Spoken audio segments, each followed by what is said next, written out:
Yooyyaa bakkuma jirtanitti nagaan keenya isin dhaqqabu jecha odeeffannoo biyya keessaa fi biyya alaa argachuudhaaf YouTube chaanaalii keenya Oromoo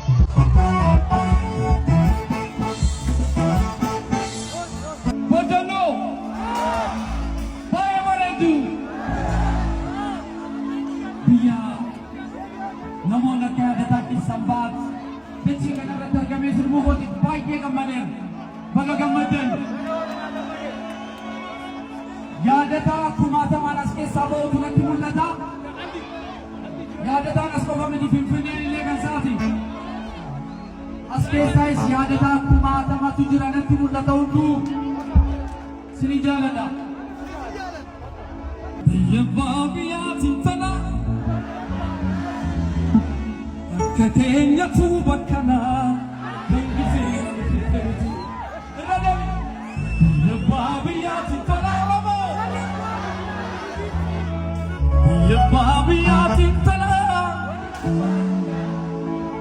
Bakka keenya tu bakkana kan gizeen nu fitamiti Ala gizeen atina tilagi atina tilagi atina tilagi atina atina tilagi atina tilagi atina tilagi Kumare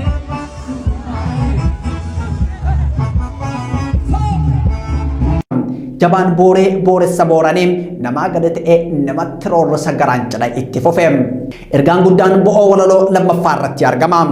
Yoosan Geetahuun waa'ee garaa sammuun osoo ajajamuu qaboom garaan sammuu ajajuu dubbateem.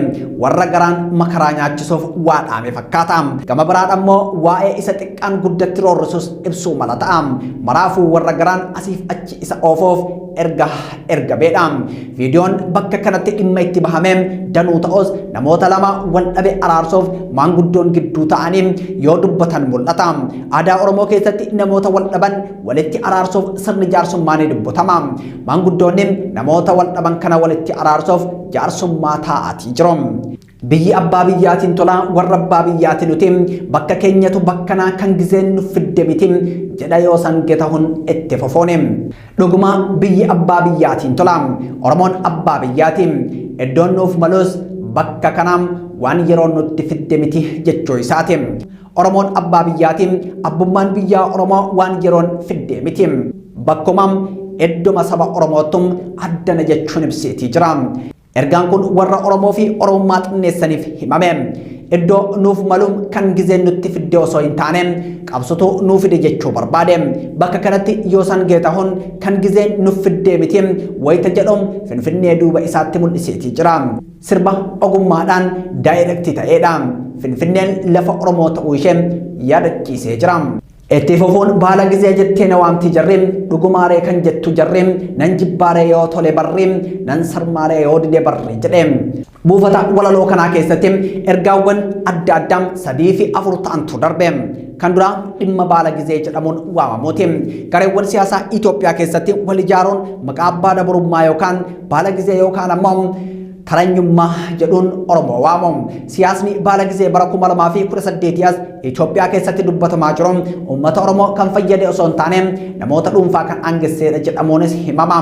Oromoon gartuuwwan siyaasaa Itoophiyaa keessatti wal ijaaraniin baala gizee jedhamee waamamus uummanni Oromoo faayidaa addaa mootummaa kanarraa argate hin qabu. Yoosan itti fufee dhugumaaree kan jettu jarri jedha. Baala gizee waan jettu kanatti hin amanne shakkii qabu gaafachaatii jira. Oromoon dhuguma baala gizee ta'ee jechuun gaafataatii jira. Jalaa qabdoonni ammoo nan didaaree yoo tole barri jedhu.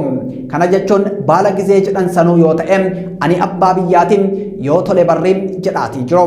Baala gizees yoo ta'e narraa bareeda jechuu isaanii fakkaata. Ittuma fufeetum baala gizee yoo ta'es nan jibbaaree jechuun gaafata. Nan jaaladha jechuu isaati. Barri yoo tole hin jibbu jechaa jira. Asitti baala gizummaan barri toluufi dhiisutti fakkoonfameetii jira.